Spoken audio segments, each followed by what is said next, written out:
Okay, I was going to write on Twitter, but I decided to do it in a sort of as part of my review because I feel like the writing would not fully explain how I feel because I feel like people are making Aaliyah Lydia's victim when she's not. She is not Lydia's victim. Lydia might have said things that maybe she shouldn't have said, but I don't feel she's the villain in Aaliyah and Uche's story. I'm sorry, but that's not my opinion, and I will discuss it when we get to the scene of them because I normally do my reviews as I go along watching the episode. So I will go into detail, but personally, I hate the way people have now turned it into, if not for Lydia, Aaliyah and Uche would be together. No, that's not the truth. They both know it. Oh, well, all three of them know that. Anyway, hey there, thanks for stopping by. It's your girl Valerie. Welcome to my channel. If you're new here, don't forget to subscribe. We're still trying to get to 1,000 subs. Click the like button, turn on the notification bell for when I upload new videos, and definitely leave a comment. In this episode, I'll be reviewing Love is Blind, Season 5, Episode 11, The Reunion. Okay, so as we know, we only had 2 couples this season that made it all the way to the altar because some people fell off and some engagements the producers decided not to show for reasons best known to them. But hey, it is what it is. So you have Milton and Lydia and Izzy and Stacey. And obviously they have to start off with the happy ending, which was Milton and Lydia. They seem very happy. It seems Lydia has managed sort of to integrate very well into Milton's family and they really love her. You could see even Milton's sister posted videos of Lydia on her status once after the reunion was released because she said she's now free to do that. And they did talk about, Lydia going out for dinner with Milton's mom every time she was upset about something Milton did, and the fact that Milton's mom has become more emotional and will actually phone him just to say, or text him to just say, I love you, which is shocking for him because she was always someone who drove him and really wanted the best for him. So it's good to see that they're doing very well. Apparently they remarried, not remarried, but I had a second wedding in Puerto Rico, and it seems one of her brothers officiated, which is amazing. And I'm not surprised that Milton and Lydia have sort of progressed to where they are. I think as much as Lydia has sort of opened the emotional aspect of Milton and his family, they have managed to sort of mellow her and calm her down. She's not as sort of all over the place as she was in episode 1. So I am happy about that. I'm happy that they seem happily married. Obviously by now, it's been a year and a half, so I would assume Milton is probably 25, 26. So he has grown and seems to really be enjoying his relationship with Lydia. So I'm so happy for them. Oh, the joke about the 401k. Oh my God. And for Vanessa and Nick to immediately turn to Stacey and Izzy was, oh my God, the shade. I hate how people drag Nick and Vanessa. Most of the questions they ask, or all the questions they ask, are not of their own doing. They're questions that are discussed with the producers in advance. So if people have an issue with how Vanessa or Nick ask their questions, they probably need to start off with the producers, because otherwise the producers need to know what's going to be said. They might not know the responses from the participants, but they need to know the questions that Vanessa and Nick are going to say, or the direction that they are going to head. Because this is a show that's produced, and at the end of the day, the producers will edit out what they do not want. So for people to judge Nick and Vanessa on just what they say, it's not a live thing. If it was live, then it's one thing. But because it's not live, we don't know the questions that they asked that were left on the cutting room floor. So I feel it's very biased of people to just say, oh, we shouldn't have Nick and Vanessa. I think Nick and Vanessa are the reason why we have Love is Blind, and so I feel they should continue. They haven't offended anyone. This is not the first show where married couples have been asked when they're having children, so I don't know why people take great offense to that, but hey, it is what it is. The participants can choose to say, I don't want to discuss it, or I want to discuss it. It is what it is. Next up is Izzy and Stacey, and obviously Nick has to throw a bit of shade, and they do show them saying no at the altar and sort of ask what happened afterwards. And it seems they took some time apart, and then they sort of met up and realized there was nothing there, and then they ran into each other, and you can see the discomfort on Stacey's face because she doesn't appear comfortable when Izzy's busy touching her leg. And so it's difficult to understand what the discussion was when they met up again, whether they realized that no, this was not it. Izzy says, something felt different. I think something felt different because I think Stacey had more time to sort of investigate Izzy and find out everything she needed to, and she was done with him at that point. Because if they really cared about each other and were really in love with one another, I don't know why they didn't try and actually make an effort to make their relationship work after the cameras went away. They're then interrupted for Johnny and Chris, and it's revealed that Chris apparently, while dating Johnny, went away and then met someone and then started dating them without even telling Johnny that he was dating somebody else, until her friends sort of ran into Chris and realized that, oh, Chris had somebody else. He says he's now living with the person that he met in the experiment. And he was asked that, why didn't you tell Johnny that, you were moving on? Instead of, leaving her to find out the way she did. And he said, well, he struggles with telling people bad news. And so this is why he couldn't bring himself to tell her that, they were done. It's like, I said it before. Chris used Johnny the way she used him. Johnny used Chris to stay on the show after Izzy broke up with her. And he used her the same way to stay on the show. And as soon as he found the person for him, he moved on. There's nothing more to it. I don't know why people are calling him a bad guy. It's not like Johnny was innocent. She used him. She ran back to him after Izzy broke up with her and changed her story. So they're both just as bad. I'm sorry, but I feel like Chris and Johnny are very disrespectful when it comes to Stacey. I don't think their behavior is warranted, irregardless of what she did. Because then they start having this back and forth about the conversation at the party and what happened. And, Stacey is saying, I didn't say anything. I just walked up to Chris and Izzy because I didn't want to hear what Johnny was saying, because she had said some of the meanest things about me in the pods. And she repeated word for word. And there's video of it. I don't know why the producers didn't show it. This is the reason why I think Stacey had an issue with Johnny, because even in the pod, Stacey kept saying, I'm not saying who I'm dating. I'm not saying how serious we are. I just want to keep that private. And people, I think, become territorial. And this is why you end up with these very complex relationships. And so for Chris and Johnny to start talking while Stacey's explaining what happened, that was very disrespectful. Irregardless of how much they don't like Stacey, I didn't like that. Johnny has always been a mean girl. I put Johnny in the same category as Mika and Irina. That's where I put her, because of some of the things she said in the pod that sort of took my breath away, and I was like, oh my God, what's going on here? So the idea that she still wants to say, oh, Izzy, or apologize for what he did, and Stacey hasn't, and it's like, have you apologized for what the comments you said in the women's lounge about Stacey? Because they were played out. If you go back a couple of episodes, you will see that. Have you apologized? An apology needs to come both ways. Not just Stacey apologizing to you, but you need to apologize for the things you said. You need to take ownership and responsibility for that. And it's like, and to find out that she then and Izzy, Johnny and Izzy tried to give their relationship another go. And it's like, I called it.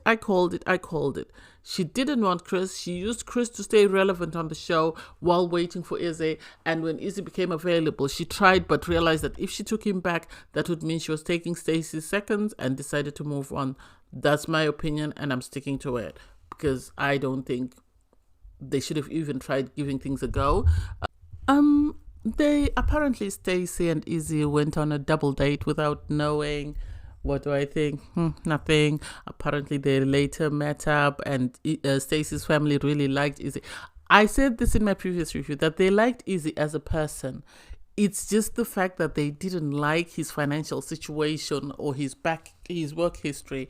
That was his only problem. I think had he been financially secure, as I said in my review yesterday, had he had a career like Uche, they would have pushed Stacey to marry him. But because of the concerns about his finances and his credit score, this is why I think they had an issue with him.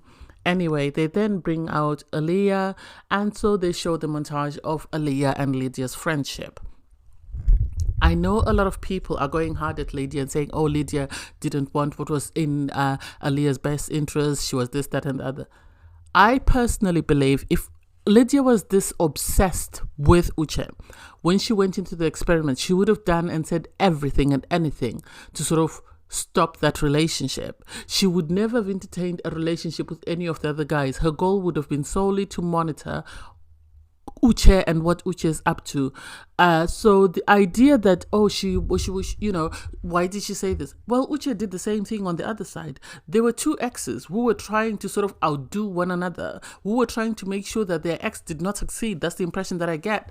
And so, personally speaking, I think at times, because you see Lydia sort of reflect, I think at times before she was allowed to speak about their previous history with Uche, when Aaliyah would come back and vent about what was going on with Uche, I think Lydia would be sitting there wanting to sort of say, I've been through this with Uche, this is who he is, this is the man he is. And because she wasn't allowed to say anything, I don't blame Lydia for not revealing or for not saying anything. It's been said that the producers themselves are the ones that told them to withhold that information. Everybody on the cast agrees that it was fair for them to stay on the show and to withhold the information. So the idea that Aaliyah could say that, Lydia didn't respect my boundaries. Uche didn't respect Milton's boundaries as well. Even though he set them out, he didn't respect his boundaries. So that has nothing to do with her experience. I don't understand. She had been dating this man. This man had already made her cry. He had made her question herself. He had judged her before she even knew that Lydia and this man had a history. So how did Lydia interfere with that? I don't get it. How did Lydia only told her about her relationship with Uche once they'd gone through the cheating scenario, and I think they were heading towards proposal, and then Uche realized that, oh crap, I have to be honest and tell the truth. Had Lydia been that spiteful or vindictive, she would have been the first person to tell Aaliyah that, I just want you to know that Uche and I have a history, this, that, and the other. But she allowed Uche to say his piece before she said anything else. And the idea that Aaliyah is saying she's now in a happy relationship, and yet she still wants to know how Uche and Lydia got onto the show. If you're happy in your current relationship, that has nothing to do with you. Keep it moving. Keep it moving. You don't need to know anything about that. That's none of your business. Keep it moving.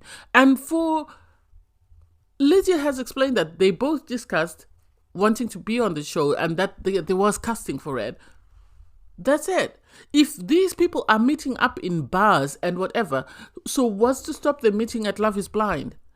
If there's such a coincidence whereby Stacey and her boyfriend meet up with Izzy and his girlfriend, why then can't two exes meet up on Love is Blind, especially if the dating pool is that small? Make it make sense. I don't get it, and I don't get this beef of, Lydia took away her experience. Lydia did not take away her experience. Lydia actually saved her from a lot of trauma from this man, and she tried to date him after Lydia, and still it didn't work out. So Lydia has nothing to do with her experience. Milton went through the same thing and he was able to overcome it. If she really loved Uche and was really that sort of head over heels with him, they would have made it work. Look at Bliss. Zach went to Mexico with Irina after having broken up with Bliss. But because they were meant to be, when he came back and spoke to Bliss, they rekindled and they made things work, and they're happily married. So please, I don't buy Lydia's the villain and Aaliyah's the victim. I'm sorry, I don't. Or maybe it's just me, but it's not me. I don't get it. I don't get it, because at the end of the day, had she been vindictive, had she been the villain, she would have told Aaliyah as soon as Uche said, no, we shouldn't give it another go. She would have run to Aaliyah and said, I see you're interested in Uche, this, that, and the other. He and I have a history. Or she would have given hints to show that they have a history, to sort of make Aaliyah question herself. Every time she pushed Aaliyah to give that relationship a go, she would have told her to leave him and keep it moving, if that was her goal. I'm sorry.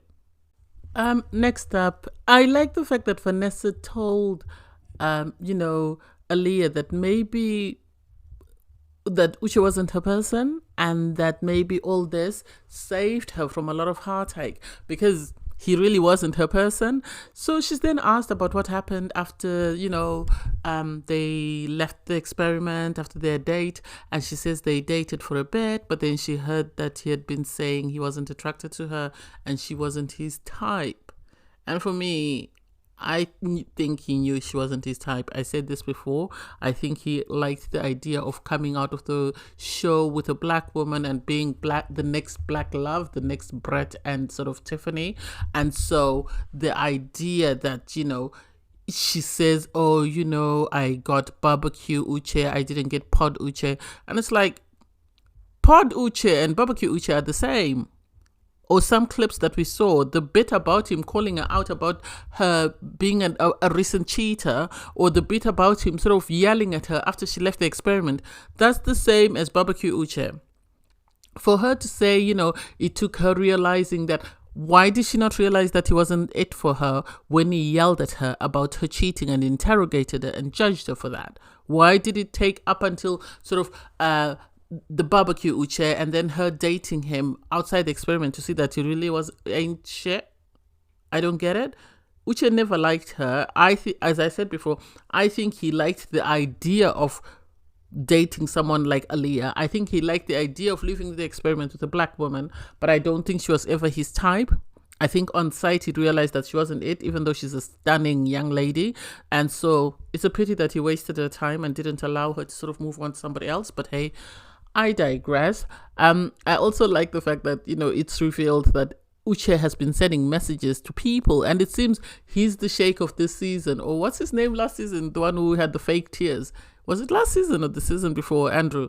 So it's interesting that every season they have this guy. They always have this guy that people can't stand. So I don't know. I like the fact that Wilton, he said, he did send me a message, but I wasn't friends with him. Izzy, I didn't realize I had beef with Uche because Uche was saying bad things to the girls about him.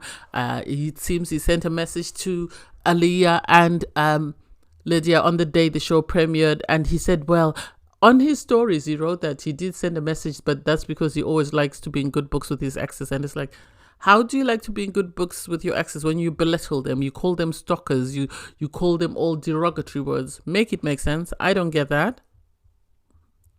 So they bring out JP and Taylor. And for me, JP and Taylor, JP, there's something a bit off about him. I think JP... I don't like speaking about politics. I think his fault, as much as he says it was the makeup, he wasn't comfortable, he's someone who's very withdrawn, this, that, and the other. I think he didn't like that Taylor was very liberal in her thought process, in her behavior.